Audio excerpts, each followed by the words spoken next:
Stop it. Mr. Cicilline.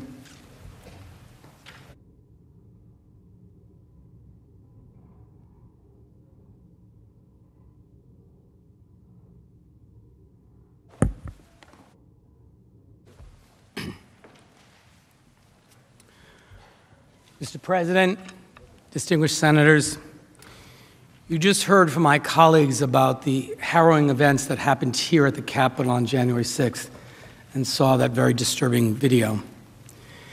I'd now like to turn your attention to what was happening on the other end of Pennsylvania Avenue at the White House. And the truth is, the facts are that on January 6th, Donald Trump did not once condemn this attack. He did not once condemn the attackers. In fact, on January 6th, the only person he condemned was his own vice president, Mike Pence, who was hiding in this building with his family in fear for his life. In the first crucial hours of this violent attack, he did nothing to stop it, nothing to help us. By all accounts, from the people that were around him, he was delighted. And here's the last thing Donald Trump said that day. And you might remember this from my motions presentation earlier in the week. At 6 p.m. on January 6th, after all the destruction that you just saw, the Capitol Police and the National Guard fighting to secure this building, here's what Donald Trump tweeted. "These are the things and events that happen when a sacred landslide election victory is so unceremoniously and viciously stripped away from great patriots who have been badly and unfairly treated for so long. Go home with love and in peace. Remember this day forever." He got what he incited, and according to Donald Trump, we got what we deserved. Donald Trump's incitement of this insurrection, including his dereliction of his duty as commander-in-chief to defend the Capitol and the people in it, his complete refusal to condemn the attack while it was going on, and his continued incitement of the violence during the attack require impeachment. Now let's turn to then President Trump's conduct that day. I want to start at the beginning when he addressed his thousands of great patriots, as he called them that morning. Around noon, Donald Trump began speaking at his rally just down Pennsylvania Avenue. Even before Donald Trump finished speaking, his supporters began to walk down toward the Capitol, and they were already starting to chant, "Stop the steal, storm the Capitol, invade the Capitol, fight for Trump."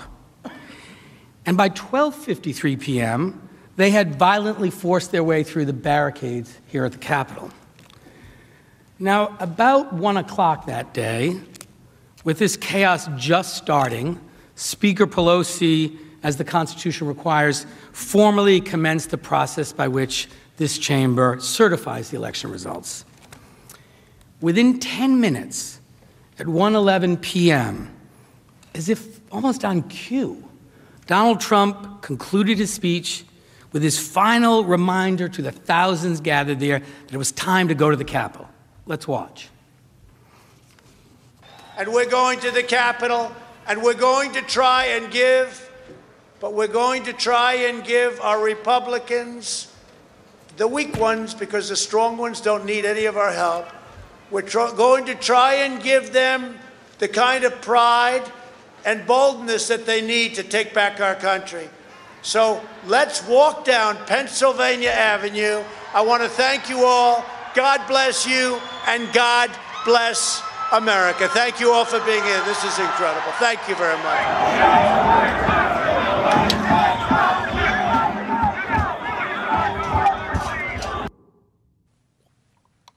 Now, you've seen what happened when these supporters, following his orders, arrived here at the Capitol. But I want to look at what happened next. Now, you'll recall during the speech, President Trump said, "We're going to the Capitol," sort of suggesting that he was going to go with this crowd. Of course, that was not true. But let's hear what he said. Now it is up to Congress to confront this egregious assault on our democracy.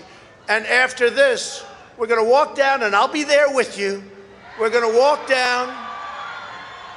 We're going to walk down anyone you want, but I think right here, we're going to walk down to the Capitol. This, of course, was not true. He did not go with him to the Capitol. He left and went back to the White House. And while he was en route to the White House, violence really began to grow here at the Capitol. And within minutes of Donald Trump's speech ending, there were significant reports of escalating violence that began to surface. Buildings around the Capitol were starting to be evacuated. And by 1:15, an explosive device had been found at the DNC. A pipe bomb had been found at the RNC about 15 minutes earlier. The House Sergeant at Arms had called for immediate assistance. At 1:34 p.m., the mayor of Washington, D.C. called for additional National Guard troops. I won't go through all of the details of the violence that unfolded here. You just saw that.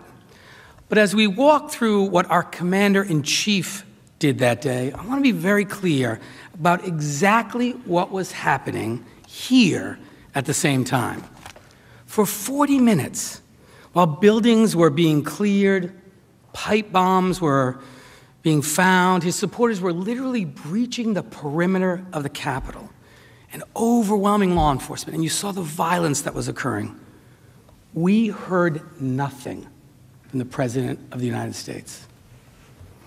We didn't hear anything from Donald Trump until 1:49 p.m., when while all of this is unfolding, President Trump sent out a tweet.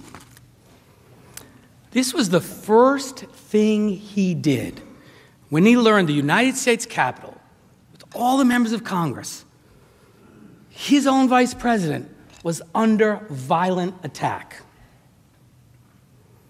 And what was that tweet? Nearly an hour after the rioters breached the Capitol perimeter, at 1:49, Donald Trump released a propaganda reel of his Save America speech that he'd given an hour before. I want to be clear. The events I just described, the rioters are breaching the Capitol, attacking law enforcement. The violence is being broadcast all over the television for the whole world to see, including the President of the United States. And I want to show you, this is what is happening right before Donald Trump sends that video out again, and as he does it. Our country has had enough. We will not take it anymore, and that's what this is all about. And to use a favorite term that all of you people really came up with, we will stop the steal. Because you'll never take back our country with weakness. You have to show strength, and you have to be strong. Even if President Trump claims he didn't know the extent of the violence that would follow his speech, it was now happening in plain view, broadcast on television. His supporters were attacking law enforcement. The mayor and the police chief were calling for help. Members of Congress and the vice president were inside, scared for their lives. And he doesn't send help, doesn't try to stop it, doesn't even acknowledge the attack. Instead, our commander-in-chief tweeted the video of the speech that he'd given before that included language like, "Our country has had enough, we will not take it anymore, and that's what this is all about. You have to be strong." Those around Donald Trump, as was later reported, were disgusted. His close aides, his advisors, those working for him, former officials, even his family were begging him to do something. Kellyanne Conway, the president's close advisor, called to, quote, add her name to the chorus of aides urging Donald Trump to take action. Ivanka Trump, the president's own daughter, went to the Oval Office as soon as the rioting escalated. and was, as confirmed by Senator Graham, quote, trying to get Trump to speak out, to tell everyone to leave, end quote. Minority Leader Kevin McCarthy called Jared Kushner, pleading with him to persuade Trump to issue a statement or to do something. And Kushner, too, went down to the White House after that call. And it wasn't just the people at the White House. Members of Congress from both parties who were trapped here were calling the White House to ask for help. Some members even appealed directly to Donald Trump. These members who had, quote, been loyal Trump supporters and were even willing to vote against the Electoral College results were now scared for their lives. Minority Leader Kevin McCarthy repeatedly even got into a screaming match as the attack was underway, demanding that Trump do something, issue a statement denouncing the mob. I imagine many of you sitting here today picked up your phone and tried to reach somebody at the White House to ask for help. This wasn't partisan politics. These were Americans from all sides trying to force our commander-in-chief to protect and defend our country. He was required to do that. Now, the extent of how many people tried to reach the president to get him to act is not known. But what is clear, what we know without any doubt, is that from the very beginning, the people around Donald Trump lobbied him to take command. What's also clear is what Donald Trump, our commander-in-chief, did in those initial hours to protect us. Nothing. Not a thing. He knew it was happening. The attack was on TV. We all know that President Trump had the power to stop these attacks. He was our commander-in-chief. He had the power to assess the security situation, send backup, send help. He also had incited this violent attack. They were listening to him. He could have commanded them to leave. But he didn't. The first critical hour and a half of this bloody attack, Donald Trump tweeted his rally speech and did nothing else. And we know why. We know his state of mind that prompted his utter, complete refusal to defend us. It was reported by those around him. The president, as reported by sources, at the time was delighted. As he watched the violence unfold on television, President Trump was reportedly, and I quote, borderline enthusiastic because it meant the certification was being derailed, end quote.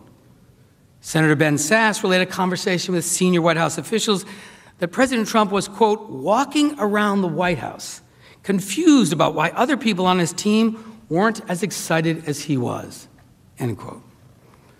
Trump's reaction to this attack reportedly genuinely freaked people out. I understand why. We just suffered a very serious attack on our country. And we saw it, and the people around him knew it. But when Donald Trump saw it, he was delighted. Now, what President Trump did next confirms why he was so delighted, why he wanted this. Because it shows that his singular focus that day, the day we were attacked, was not protecting us, was not protecting you, was not protecting the Capitol. It was stopping the certification of the election results.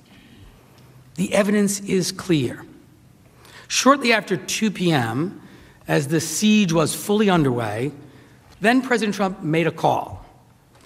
This is the first call that we are aware he made to anyone inside the Capitol during the attack.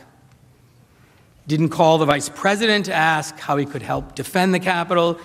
Didn't call the next two in line to succession of the presidency to check on their safety or well-being. Instead, he attempted to call Senator Tuberville. He dialed Senator Lee by accident. As Senator Lee describes it, he had just ended a prayer with his colleagues here in the Senate chamber, and the phone rang. It was Donald Trump. And how Senator Lee explains it is that the phone call goes something like this. Hey, Tommy, Trump asks, and Senator Lee says, this isn't Tommy, and he hands the phone to Senator Tuberville. Senator Lee then confirmed that he stood by as Senator Tuberville and President Trump spoke on the phone. And on that call, Donald Trump reportedly asked Senator Tuberville to make additional objections to the certification process. That's why he called. Now, let's be clear, at roughly 2 p.m., when Donald Trump was walking around the White House, watching the TV delighted, and spent 5 to 10 minutes talking to Senator Tuberville, urging him to delay the election results, this is what was happening in the Capitol.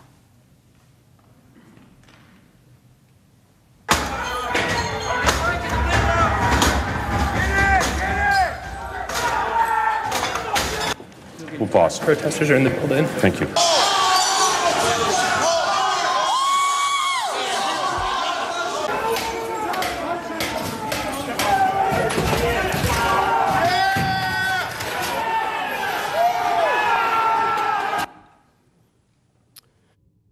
You saw Senator Langford stop speaking and leave the floor quickly in that clip because the insurgents had broken through the barricades and had entered the building.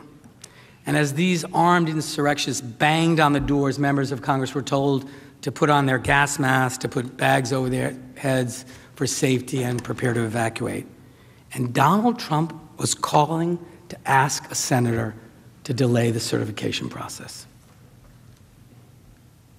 Let that sink in. Donald Trump didn't get to finish that call. It was cut off because the senators had to move to another location for your security. And thank God they did, because as the call was occurring, the rioters got closer to the Senate chambers. And as we all know now, but for the heroism of Capitol Police Officer Eugene Goodman and other law enforcement officers who took them in a different direction to the police line, they very likely would have gotten here. Think about that. Armed insurrectionists with guns, weapons, zip ties, brass knuckles, they were coming for us. They were inside the United States Capitol, trying to stop the certification process. The police were outnumbered, and but for the grace of God, they would have gotten us, all of us.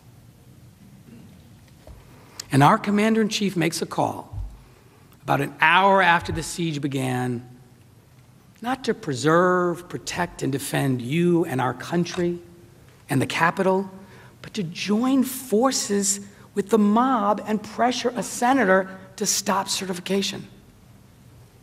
We just can't get numb to this kind of behavior. There can be no doubt as to the purpose of Donald Trump's call, that he was not calling to assess the security threats or to check on the well-being of you or anyone else. Indeed, later on that evening, while all of the destruction and damage still continued, dozens of officers were being treated for serious injuries. Deaths were confirmed. About 7 p.m., the president's personal lawyer, Rudy Giuliani, made a call. And just in case you don't think there was some coordination, he also called Senator Lee's phone trying to reach Senator Tuberville. We don't have to guess as to what Rudy Giuliani said in that voicemail because we have it recorded. So let's listen to what the president's personal lawyer said on the night of this attack. Senator Tuberville, or I should say Coach Tuberville, this is Rudy Giuliani, president's lawyer. I'm calling you because I want to discuss with you how they're trying to rush this hearing and how we need you, our Republican friends, to try to just slow it down. This was the singular focus of Donald Trump during this bloody, violent attack on the Capitol, stopping the certification. Look, as I mentioned, I was a trial lawyer for 16 years. Sometimes you have to ask a jury to use reasonable inferences to piece together a defendant's state of mind. We don't have to do this here. While our country was violently attacked by an armed mob, President Trump not only refused to stop the attack or even address the attack at all, he made clear his focus was the same goal of the attackers he had incited: to stop the certification process and prevent the peaceful transition of power. The only action we know that he took an hour into this attack was to call Senator Tuberville to ask him to delay the certification. This is as clear evidence as I have ever seen of what Donald Trump really cared about that day. Now look, the certification process, as we all know, includes debate and objections. Some of us disagreed, but we came here on January 6th to formally administer the certification process pursuant to our constitutional duties. And at the end of it, Congress certified the results to ensure that we continue to be a country with leaders who are elected by the people for the people. Donald Trump's objection to the certification are not on trial. But what is on trial is while we were under armed attack and being evacuated, while our law enforcement officers were fighting for their lives, our commander-in-chief was calling not to determine how to best secure the building and the people in it, but to continue to pressure senators to stop the certification process and the peaceful transfer of power, just as he incited the mob to do earlier in the day. This was a breathtaking dereliction of his duty and of his violation of his oath as our commander-in-chief. Senators, before I hand this over to Manager Castro to walk through the rest of the day, please let me make one final point. These attackers stood right where you are. They went on that rostrum. They rifled through your desks and they desecrated this place. And literally, the president sat delighted, doing nothing to help us, calling one of you to pressure you to stop the certification. It can't be that the commander-in-chief can incite a lawless, bloody insurrection and then utterly fail in his duty as commander-in-chief to defend us from the attack, to defend our law enforcement officers from that attack, and just get away with it. Donald Trump abdicated his duty to us all. We have to make this right, and you can make it right.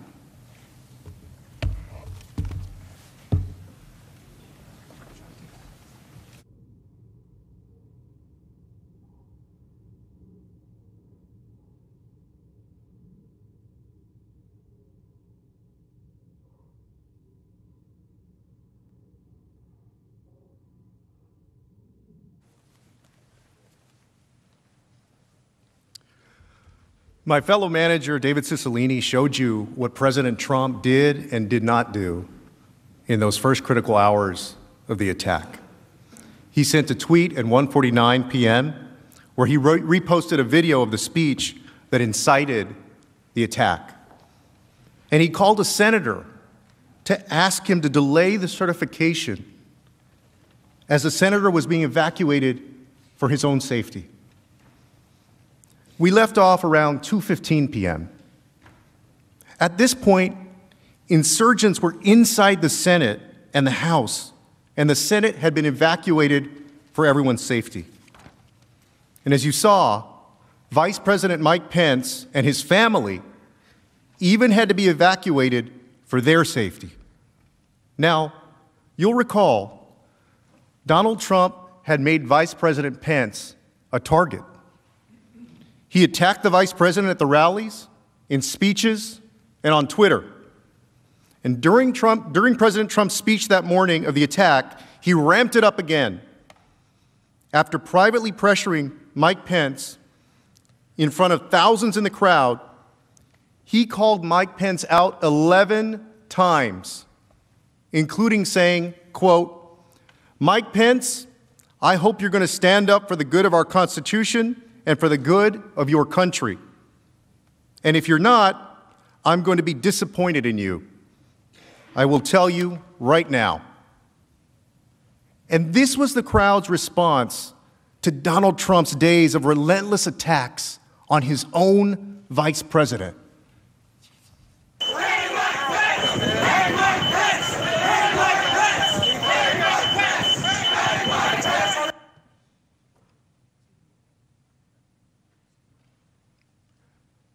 By 2:15 p.m., the crowd was chanting in unison, "Hang Mike Pence," outside the very building he'd been evacuated from with his family. Now, even if President Trump didn't know that his inflammatory remarks about his vice president would result in chants of "Hang Mike Pence," by 2:15 p.m., he surely knew. The attack was all over television. They were doing this out in the open. This was a vice president whose life, whose family's life, was being threatened by people whom the president had summoned to the Capitol. And what did President Trump do in response? Did he stop? Did he tell his base, no, don't attack my vice president? Even when President Trump knew what his words were causing, he didn't do any of those things to stop the crowd. In fact, he did the opposite. He fueled the fire. At 2:24 p.m., he tweeted, quote, "Mike Pence didn't have the courage to do what should have been done to protect our country and our Constitution. USA demands the truth." Over an hour and a half into the attack, and this is what he tweeted. And he still, even at this point, did not acknowledge the attack on the Capitol, let alone condemn it. Instead, he further incites the mob against his own vice president, whose life was being threatened. Well, some of you may say, well, who was paying attention anyway? Well, that mob was paying attention. Mike Pence didn't have the courage to do what should have been done to protect our country and our Constitution, giving states a chance to certify a corrected set of facts, not the fraudulent or inaccurate ones which they were asked to previously certify. U.S. demands the truth. Mike Pence is great. Mike Pence is a bitch! Mike Pence is a bitch! Can I speak to Pelosi? Yeah, we're coming, bitch! Oh, Mike Pence, we're coming for you too, fucking traitor!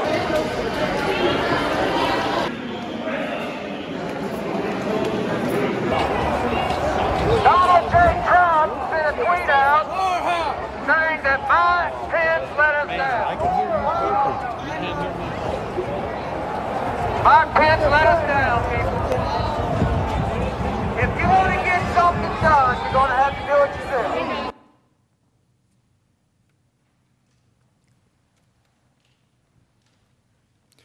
The insurgents amplified President Trump's tweet attacking the vice president with a bullhorn.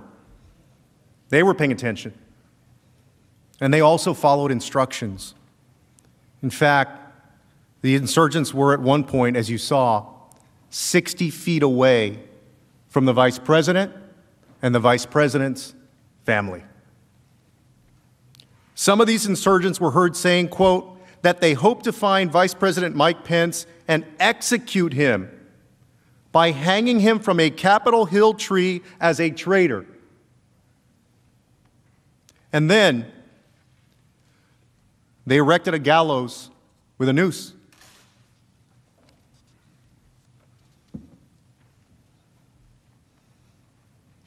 This is what Donald Trump incited. Please take a close look at that picture. It harkens back to our nation's worst history of lynching. A president's words have the power to move people to action. These were the results. And why did the president incite such rage against the vice president? He was fulfilling his constitutional duty, as we all were that day. Vice presidents in this country have been carrying out this constitutional duty, overseeing the certification of the election results without incident, without contest, without a word, for the entirety of our nation. It's part of our peaceful transition of power in the United States. And the vice president said he reviewed the Constitution and he could not block certification as President Trump wanted him and was pressuring him to do. He told the president in a letter that morning, a few hours before President Trump's tweet, quote, "I will approach this moment with a sense of duty and an open mind, setting politics and personal interests aside, and do my part to faithfully discharge my duties, our duties, under the Constitution. I also pray that we will do so with humility and faith." And the president's response to that statement was to attack Mike Pence while he was with his family under the threat of a violent mob. The vice president was following his faith, his duty, and his oath to our nation. And the vice president and I don't agree on too much in politics, but he's a man who upholds his oath, his faith, his duty, and most of all, upholds the Constitution. And Mike Pence is not a traitor to this country. He's a patriot. And he and his family, who was with him that day, didn't deserve this. Didn't deserve a president unleashing a mob on them, especially because he was just doing his job. As this was unfolding and the crowd grew more violent, the president, of course, was not alone at the White House.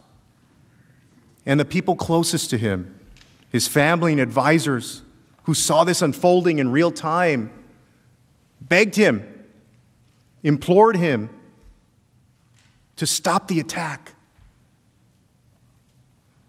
An aide to Mark Meadows, the president's chief of staff, urged his boss to go see the president, saying, quote, "They are going to kill people. They're going to kill people."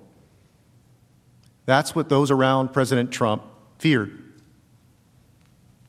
And still, nothing.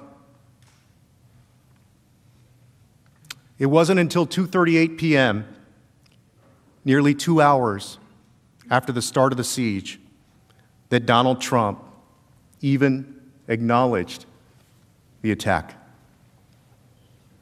And when he finally did acknowledge the attack, here's what he said. On the right, you'll see what had been happening prior to that tweet and as he sent the tweet. And on the left, you'll see exactly what he tweeted.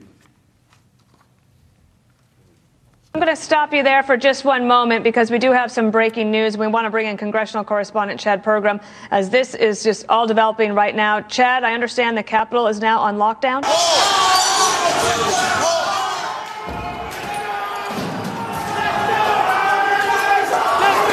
They're definitely fired up. The chant, by the way, I heard the most today was "Fight for Trump," and that's clearly what many of them feel they're doing here.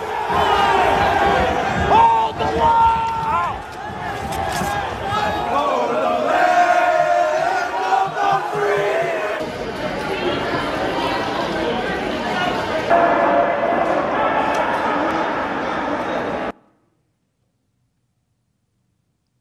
That's what our president saw unfolding in real time, broadcast all over television.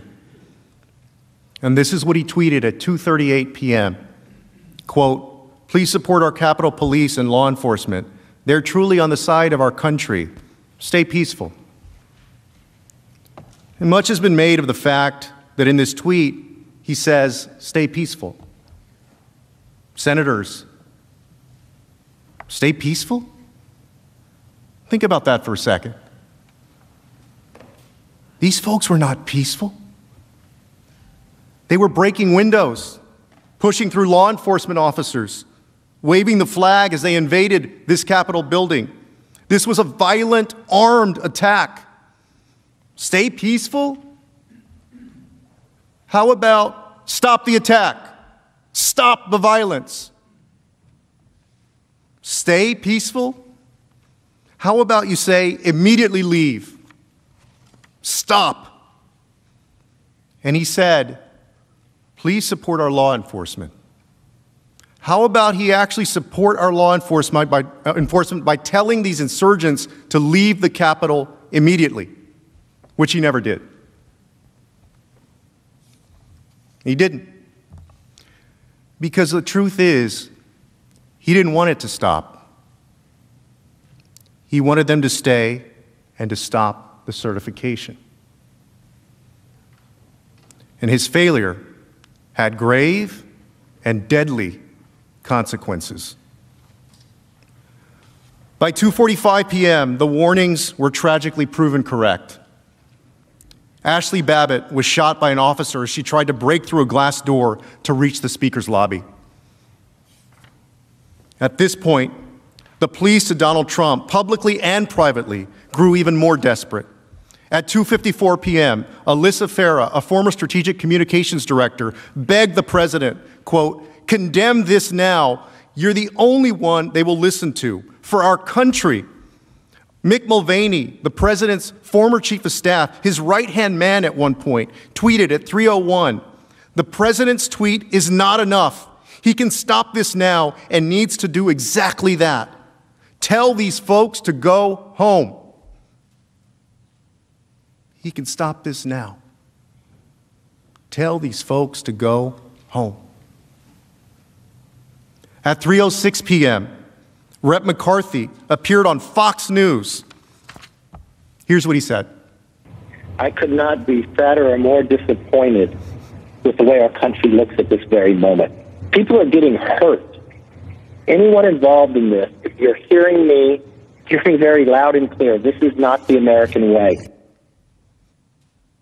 He's saying on Fox News, which the president watches, this is not the American way. Stop the attack.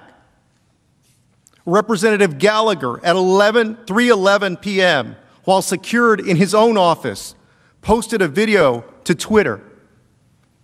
Mr. President, you have got to stop this. You are the only person who can call this off. Call it off. And then, when the president didn't answer his pleas on Twitter, Representative Gallagher went on live television. I mean, this is insane. I mean, I've not seen anything like this since I deployed to Iraq in 2007 and 2008. I mean, this is America, and this is what's happening right now. The president needs to call it off. Like, call it off. Call it off. Representative Gallagher, you see there, said he'd not seen anything like this since he was deployed in Iraq. The message around the president was clear from everyone. You need to call this off. Stop it. But does he? No. His next tweet was not until about 3:13 p.m. Once again, it's important to consider what was happening between Donald Trump's 2:38 p.m. tweet and his next tweet at 3:13 p.m. You'll see footage from the attack during that time on the right and Donald Trump's tweet on the left. We've been informed that protesters have penetrated the Capitol. This is my fucking building. Hey, we got a fucking attitude problem over here. Tell you, the sentiment in the streets is really getting to a different level. This is spinning out of control. This is turning violent. This is getting dangerous. Now, what I did? Don't touch me, bro. Get the fuck out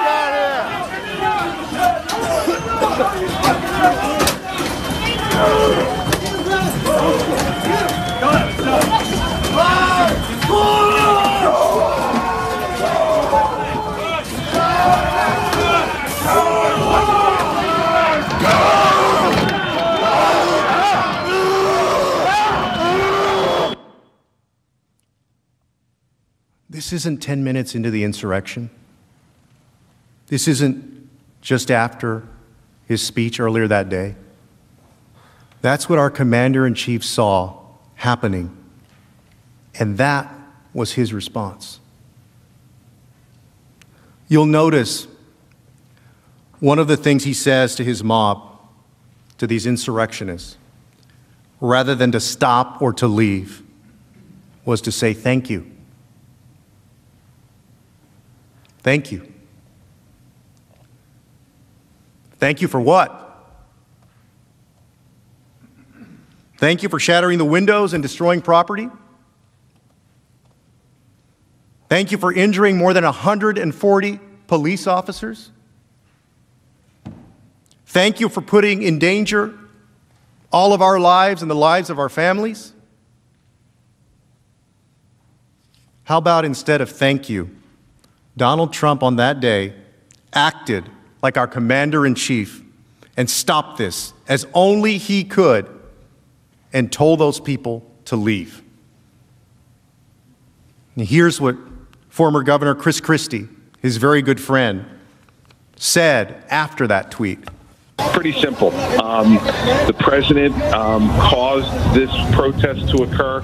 He's the only one who can make it stop. What the president said is not good enough. The president has to come out and tell his supporters to leave the Capitol grounds and to allow the Congress to do their business peacefully. And anything short of that is an abrogation of his responsibility. He's right. Chris Christie is right. We know how Donald Trump acts on Twitter and otherwise when he has a message to convey. In fact, I asked you to remember those tweets earlier this morning when he yelled on Twitter, "Stop the count." When he wanted to incite his supporters to show up on January 6th, President Trump tweeted 16 times between midnight on January 5th and his noon rally speech the next day. 16 times to get them to do something he wanted. And his message in those 16 times was clear. Fight. Stay strong. Be strong. But when the violence started, he never once said the one thing everyone around him was begging him to say. Stop the attack. He refused to stop it. And as Governor Christie and Representative Kinzinger and others made clear, only Donald Trump could have stopped that attack. You know, a guy that knows how to tweet very aggressively on Twitter, puts out one of the weakest statements in one of the saddest days in American history because his ego won't let him, admit defeat. He was not just our commander-in-chief. He had incited the attack. The insurgents were following his commands. And we saw when they read aloud this tweet, attacking the vice president. And they confirmed this during the attack, too. There's a fucking million of us out there, and we are listening to Trump, your boss. Senators, ask yourself this. How easy would it have been for the president to give a simple command, a simple instruction, just telling them, stop, leave? This was a dereliction of duty, plain and simple. And it would have been for any president who had done that. And that brings me to my next point. You heard from my colleagues that when planning this attack, the insurgents predicted that Donald Trump would command the National Guard to help them. And there's a lot that we don't know yet about what happened that day. But here's what we do know. Donald Trump did not send help to these officers who were badly outnumbered, overwhelmed, and being beaten down. 2 hours into the insurrection, by 3 p.m., President Trump had not deployed the National Guard or any other law enforcement to help, despite multiple pleas to do so. President Donald Trump was at the time our Commander-in-Chief of the United States of America. He took a solemn oath to preserve, protect, and defend this country, and he failed to uphold that oath.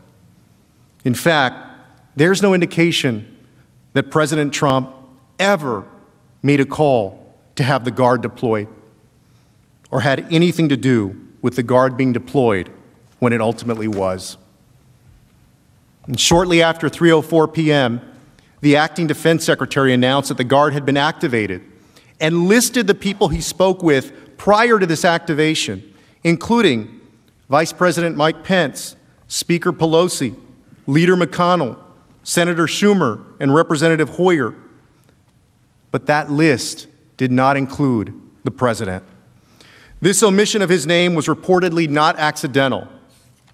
According to reports, quote, Trump initially rebuffed requests to mobilize the National Guard and required interference by other officials, including his own White House counsel. And later, quote, as a mob of Trump supporters breached police barricades and seized the Capitol, Trump reportedly was, quote, disengaged in discussions with Pentagon leaders about deploying the National Guard to aid the overwhelmed U.S. Capitol Police. President Trump was reportedly, and I quote, completely, totally out of it. He made no attempt to reach the National Guard, and it was Vice President Pence, still under the threat for his life, who reportedly spoke to the Guard. President Trump's conduct confirms this too. At no point on January 6 did Donald Trump even reference the National Guard. The only thing that we heard connecting the president to the Guard was from his press secretary, who tweeted about the Guard being deployed at the president's direction over half an hour later at 3:36 p.m. And we have seen what Donald Trump does when he tries to take credit for something. And yet, even when the National Guard was finally deployed, he didn't even acknowledge it. In fact, he didn't say a word about the National Guard the entire day.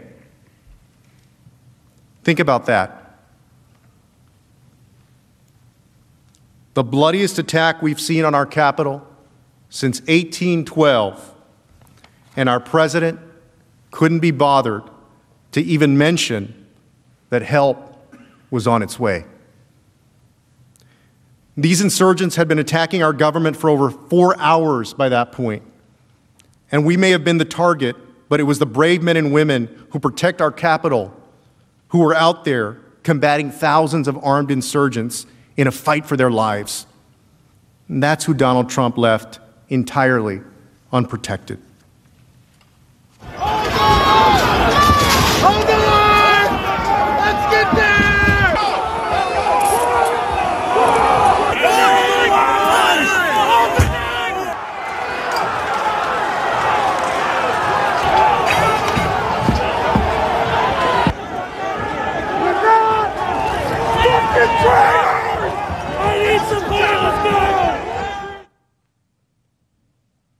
And this is hard to watch, but I think it's important we understand what the Capitol Police were facing, how severely they were outnumbered, while our Commander-in-Chief, whose job it was to protect and defend them, was just watching, doing nothing for hours, refusing to send help. If he wanted to protect these officers, if he cared about their safety, as he tweeted about, he would have told his supporters to leave. He would have sent help right away. And one brave officer was killed. Others took their lives after the attack. More than 140 police officers were injured, including cracked ribs, smashed spinal discs. One officer will lose an eye. Another was stabbed with a metal fence stake. They were completely and violently overwhelmed by a mob and needed help. And our commander-in-chief, President Trump, refused to send it. Senators, you've seen all the evidence so far, and this is clear. On January 6th, President Trump left everyone in this Capitol for dead. For the next hour after President Trump's 3 p.m. tweet, he still did nothing. Not until 4:17 p.m., over 3.5 hours after the violence started, did our president send a message finally asking the insurgents to go home. On the right, you'll see what happened that day in the hours leading up to his pre-recorded video. On the left, you'll see his message. Let's watch. I know your pain. I know you're hurt. We had an election that was stolen from us. It was a landslide election, and everyone knows it, especially the other side. But you have to go home now. We have to have peace. We have to have law and order. We have to respect our great people in law and order. We don't want anybody hurt. It's a very tough period of time. There's never been a time like this where such a thing happened, where they could take it away from all of us, from me, from you, from our country. This was a fraudulent election, but we can't play into the hands of these people. We have to have peace. So go home. We love you. You're very special. You've seen what happens. You see the way others are treated that are so bad and so evil. I know how you feel. But go home and go home in peace.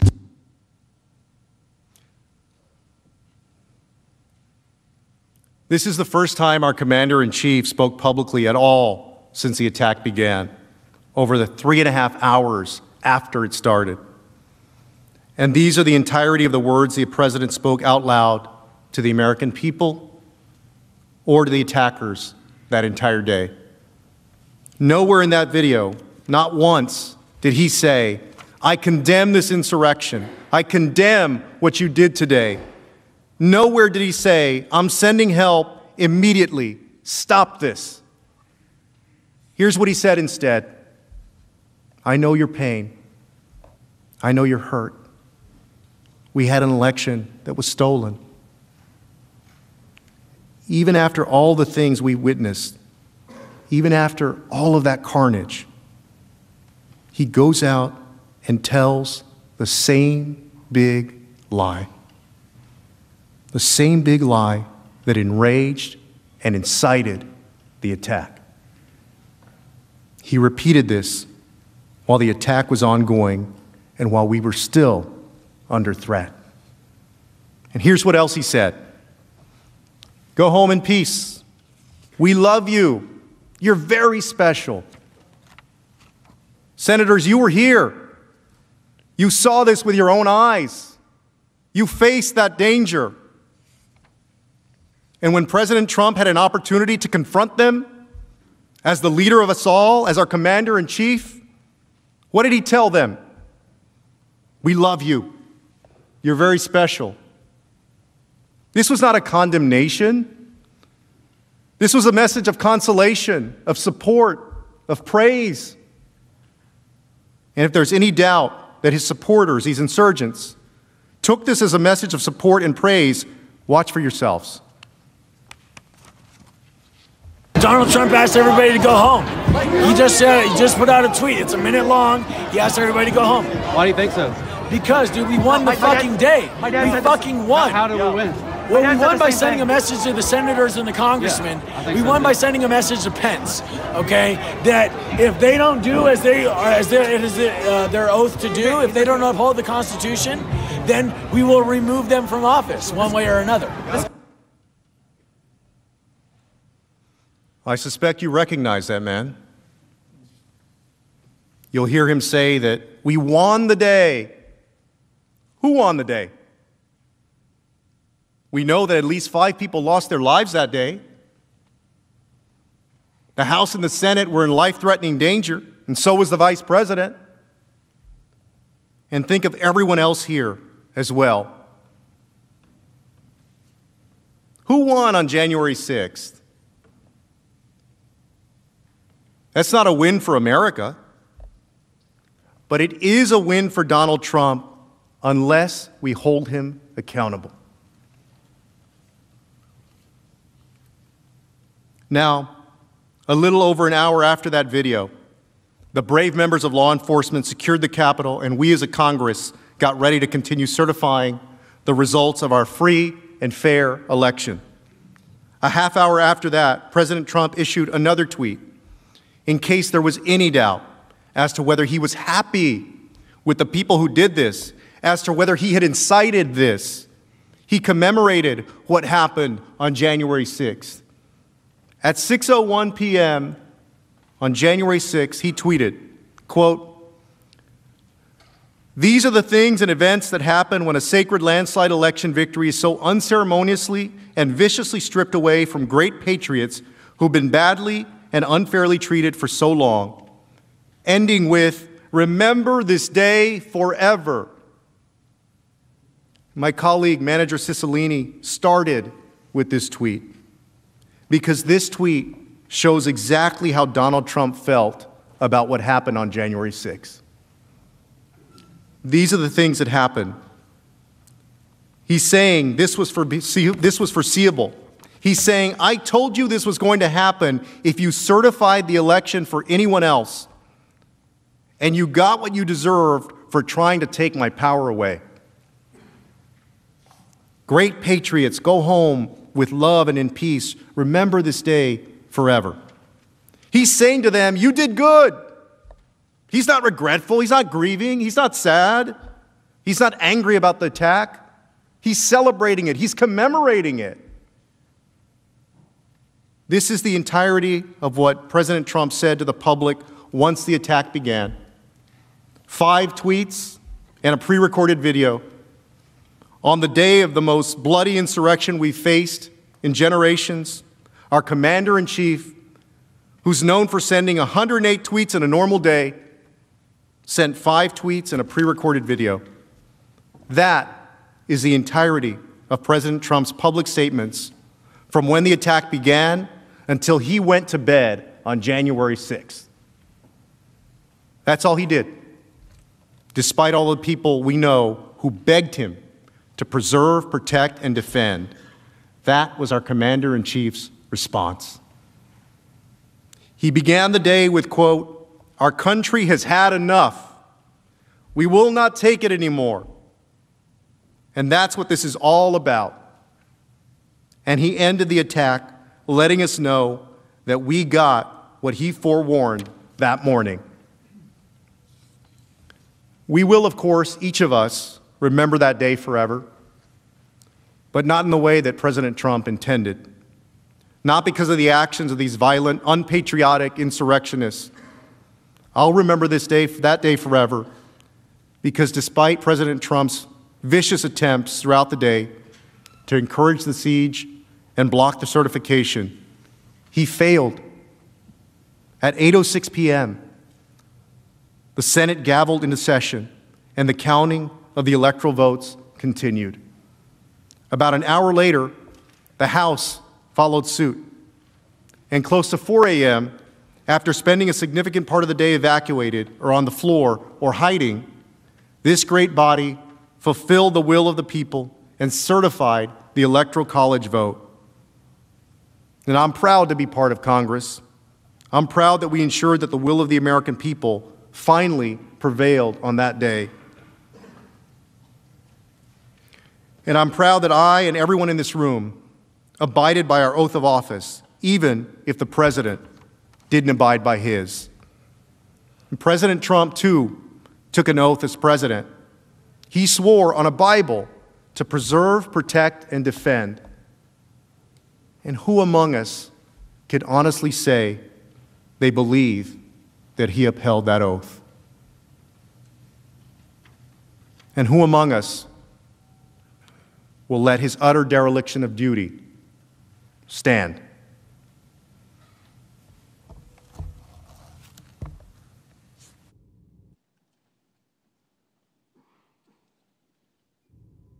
Mr. President, the managers are prepared to recess for the evening and to finish our opening statement tomorrow.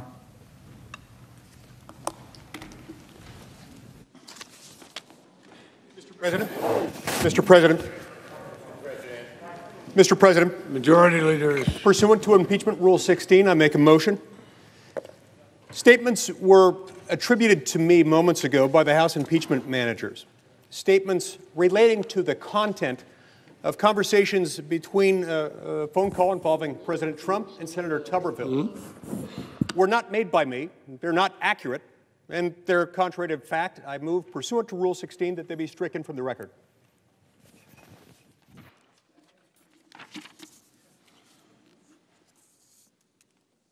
Pursuant to Senate Resolution 47, Section 4, parties' presentations are not limited to the record provided for in Section 1 of that resolution.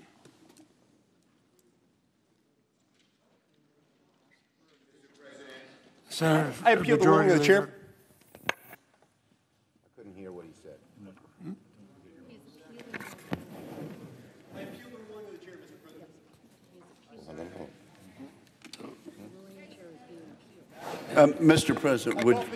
Mr. President, Mr. President, right here, we might as well hear clearly what the ruling of the chair was. So if you would repeat that. Of course, I will. And pursuant to Senate Resolution 47, Section 4, the parties' presentations are not limited.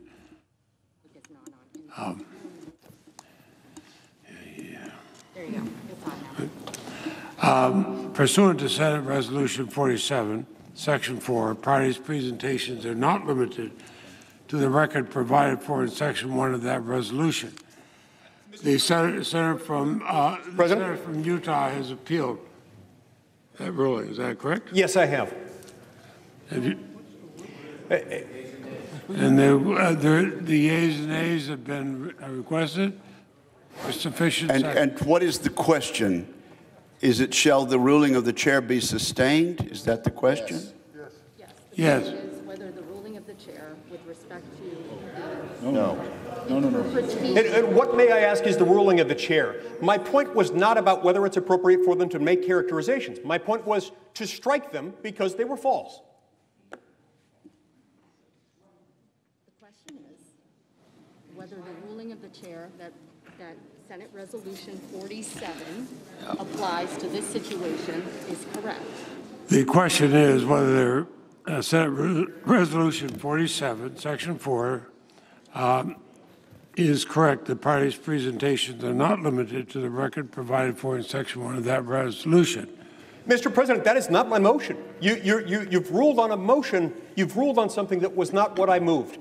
What I asked was, statements were attributed to me repeatedly, as to which I have personal knowledge because I am the source. They are not true. I never made those statements. I asked that they be stricken. This has nothing to do with whether or not they're based on depositions, which they're not. It's simply based on the fact that I'm the witness. I'm the only witness. Those statements are not true, and I ask that you strike them. President. Let him rule. Mr. President. No, who's talking? Joe. What is he doing? The yeas and nays were asked for on an appeal. Mr. President. The Senate will vote on the appeal of the ruling of the chair that this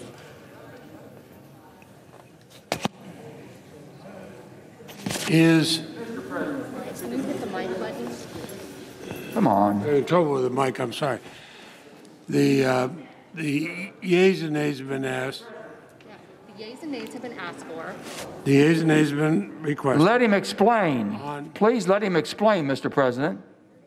Why is it false? What was not false? What was false about it? Mr. President, I ask unanimous consent to answer the senator's question. Debate is not in order under Senate Resolution 47, Section 4. Party's presentation not limited to the record provided for in Section 1 of that resolution. And that has been appealed. The yeas and nays have been requested. The clerk will call the roll.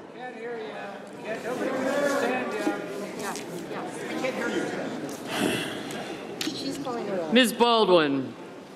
Mr. Barrasso. Mr. Bennett. Well, point of clarification. What is the question?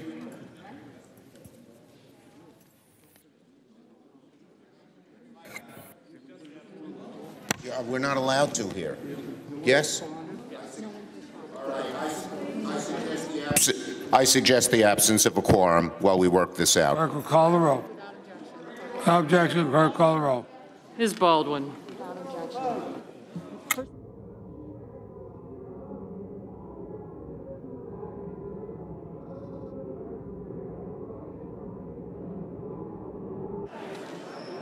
Mr. Barrasso.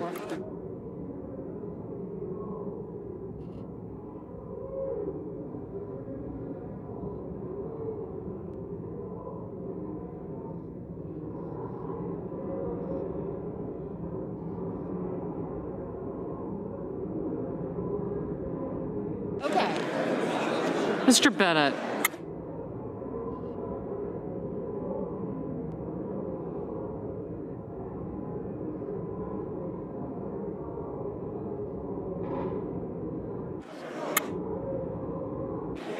Mrs. Blackburn.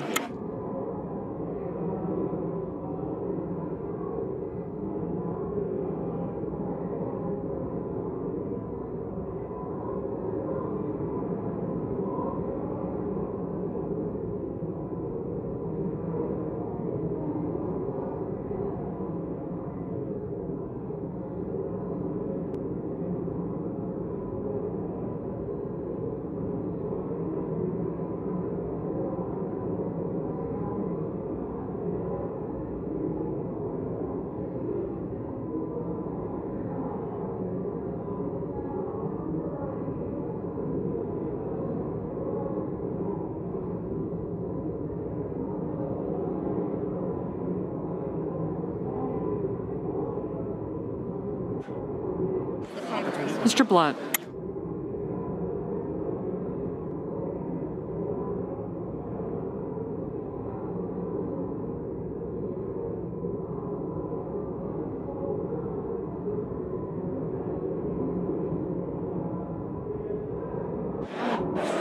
Mr. Booker.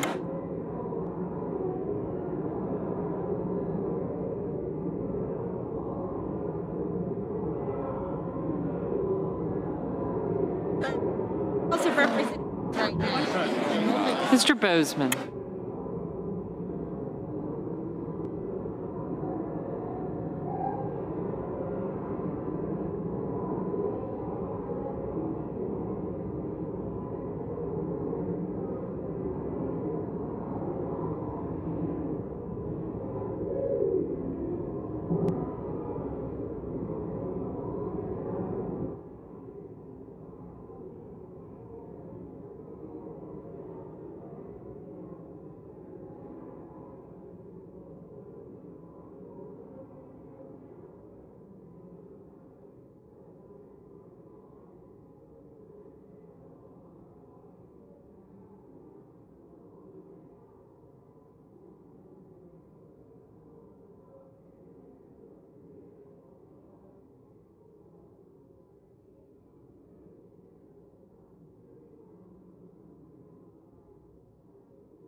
Mr. Braun.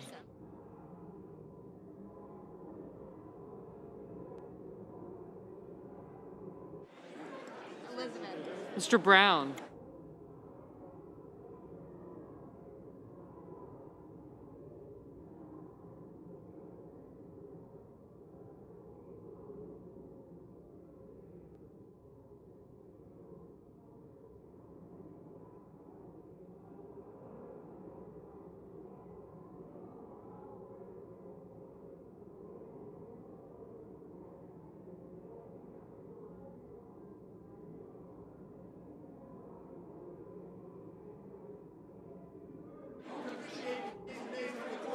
There's a quorum call. There's a quorum call underway. Without objection, the quorum call. There will be order. Mr. President, we need order. Senate will be in order. Okay. Consent to officiate the appeal request that I made. Without withdraw the request. Wait, before he withdraws. The yeas and nays? Just call on. I withdraw the request for the yeas and nays. Without objection. Okay, and I withdraw the quorum call and call on the manager, Mr. Raskin, for a brief statement. The impeachment manager, Mr. Cicilline, correctly and accurately quoted a newspaper account which the distinguished senator has taken objection to, so we're happy to withdraw it. It's not true, and it's not On the grounds that it is not true, and we are going to. Castor repeated it too. Okay, we're going to withdraw it this evening, and without any prejudice to the ability to resubmit it, if possible, and then we can debate it if we need it. But it's not. This is much ado about nothing because it's not critical in any way to our case. You're not the one being cited as a witness, sir. All right. So the manager's issue stands. Mr. Lee has withdrawn his request, and we may relitigate it tomorrow if we have to. I now ask unanimous consent. The trial adjourn until 12 noon tomorrow, Thursday, February 11th, and this also constitute the adjournment of the Senate. The objection, without objection, so ordered. Senate stands adjourned.